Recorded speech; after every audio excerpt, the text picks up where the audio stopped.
If you're a woman in your 30s trying to look at fitness as a way to future-proof yourself and to build consistent healthy habits now and avoid a lot of beginner mistakes I see, then you clicked on the right video. My name's Ankita, I'm your physical therapist bestie, and today we're going to cover 3 tips that I want you to start implementing in order to preserve your old lady bones.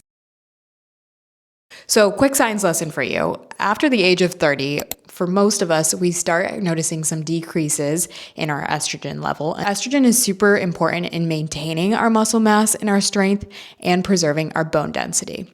When we start getting a decrease in those estrogen levels, it is up to us to take ownership of the things that are in our control. Let's get started. Number 1, I know you love your yoga and your Pilates, but I really need you to start implementing some heavy resistance training. I'm probably not the first person to tell you this, but resistance training is really important because as we age, we tend to decrease our estrogen levels. And when we have a decrease in estrogen levels, that tends to put more wear and tear on our joints because we just don't have that healthy cartilage and that cushion that we used to have. In order to help preserve those joints, strength training or resistance training helps to keep those muscles nice and healthy so that you can have less impact on those joints and more impact on the muscles that are capable of handling the demands of everyday life. What I always teach clients is that your workout should include a heavy squat, a heavy deadlift, a heavy push movement, a heavy pull movement, and then some kind of rotational or core movement. These are kind of the 6 essential movements we need to train, not only for our old lady bones, but also just so we can stay functional in life. With that being said, I've created a beginner lifting guide that's included in the comment section below to help you understand where to start with these compound lifts. The other thing with resistance training that I really want to make sure you remember is you have to lift heavy enough to challenge the muscle to grow. So a common principle I use with clients and patients is the 2 reps in reserve.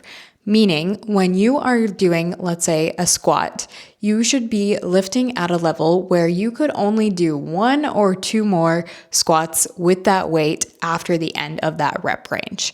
If you can do more than that, girl, you are lifting way too light. And if you can't even get to the end of that rep range without compromising your form, then you need to lower the weight. But I find as women, most of us are lifting way too light. We are not getting the muscle to be challenged, and thus we're just wasting our time. The 2 reps in reserves ensures that you are able to lift heavy, make those changes, and stay safe with your form while doing that. The third thing that I want you to keep in mind as you're creating healthy habits for your old lady bones is you want to include not only strength training, but also some kind of jumping. Jumping helps to ensure that you get this outside input for your skeleton to preserve its bone density. For most clients, I prescribe something as easy as jump rope and just focusing on getting 30 seconds, maybe as a warm-up, maybe as a cool down, to just start getting that input from your skeleton system so that your bone density stays preserved and is not starting to disintegrate like we tend to see when we look at elderly women.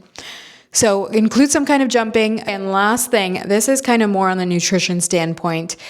Protein. Protein is going to be so important because after you've mastered these habits of building out a heavy resistance program, keeping 2 reps in reserve, incorporating some kind of jumping, your old lady bones are going to thank you, but they are going to need nutrients to keep building it, just like you put gasoline in your car to help it run.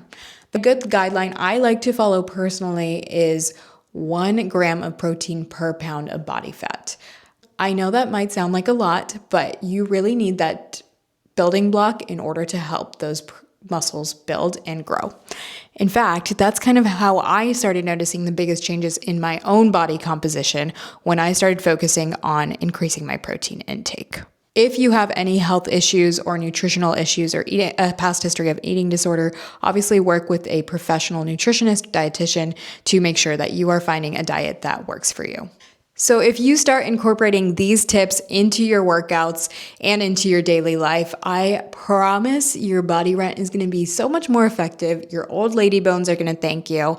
And when you're in your later stages of life, in your 80s, 90s, you're going to be so thankful you started incorporating these habits now in your 30s, 40s, or wherever you might be today. If you have any questions, leave them in the comment section below, but otherwise, I will see you in our next video.